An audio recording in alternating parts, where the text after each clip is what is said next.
Well, thank you very much for joining me in this video. I don't know what it is, but it seems that at the Christmas season, a lot of people pass away. I mean, people die all year round, but it seems to be especially critical at Christmas time. And I think it's very unfortunate. It's always unfortunate when a loved one passes away. It's hard on the family members that are close and so on. But when it happens right at Christmas, it tends to stigmatize the season. Instead of enjoying all the wonder and magic of the Christmas season, it reminds you of this very sad occasion. But regardless of when a person passes away, it impacts real estate if they are involved in any way, shape, or form in real estate at the time.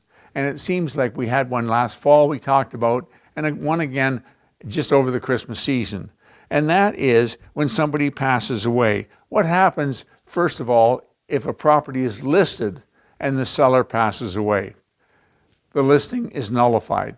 Remember, under RICO, death, insanity, or bankruptcy terminates the listing. So when a person passes away, you no longer have a listing.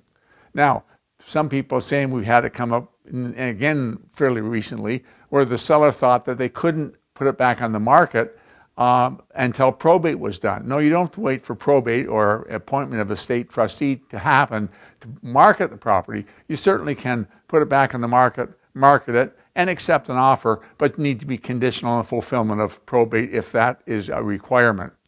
Okay, so what you need to do is you need to immediately get a hold of the executor, fill out the listing in the name of the estate of Tom and Mary Jones rather than Tom and Mary Jones, and have the executor sign the listing. Now, you'll need to, FINTRAC purposes, identify the executor, see the death certificate, and make sure the will provides them having signing authority. But I would sign it first so there isn't a lapse in the momentum, and then I would fulfill a FINTRAC afterwards. But regardless, the listing needs to be reactivated because it's been terminated. But what about the agreement of purchase and sale? Let's suppose there's an agreement of purchase and sale in place when the person passes away, and we remember that sale is binding on the estate. We know it in the fact of law that it's binding on the estate, and it also says it right in the agreement of purchase and sale. You'll find the agreement of purchase and sale. It says the heirs, executors, administration, successors, and assigns of the undersigned are bound by the terms herein. So it's right there in the agreement of purchase and sale. So the estate is bound by the agreement of purchase and sale. Well, what happens, though, if the agreement of purchase and sale is conditional? Generally speaking, the conditions are in favor of the buyer, and the seller has to cooperate and work reasonably with the buyer. If it's a building inspection, they've got to give access to the property for the building inspection.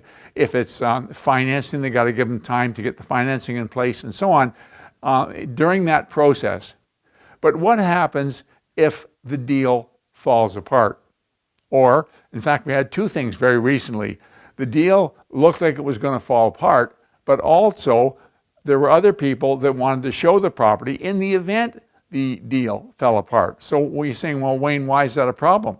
It's a problem because bear in mind that although the agreement of purchase and sale is binding in the estate, the listing isn't. And so you do not have a listing during this period of time. And so do you want somebody else to show it when you're not protected by the listing? And what happens if the deal falls apart? So now you have nothing. You don't have an agreement. It's no longer binding in the estate. You don't have a listing. So you'd want to go ahead and activate a new listing in the name of the estate. Now, somebody might say, well, I'm sure this transaction is going to come together, and I want to save myself all the paperwork. And yes, you can. You can ride in the strength of the agreement of purchase and sale because it's binding on the estate, and it was in place when the person was alive and accepted it. But it's not a bad idea at this point to reactivate the listing in the name of the estate, and that way you're covered if the deal falls apart. You're covered if somebody else wants to show it. There's a continuation of the activity.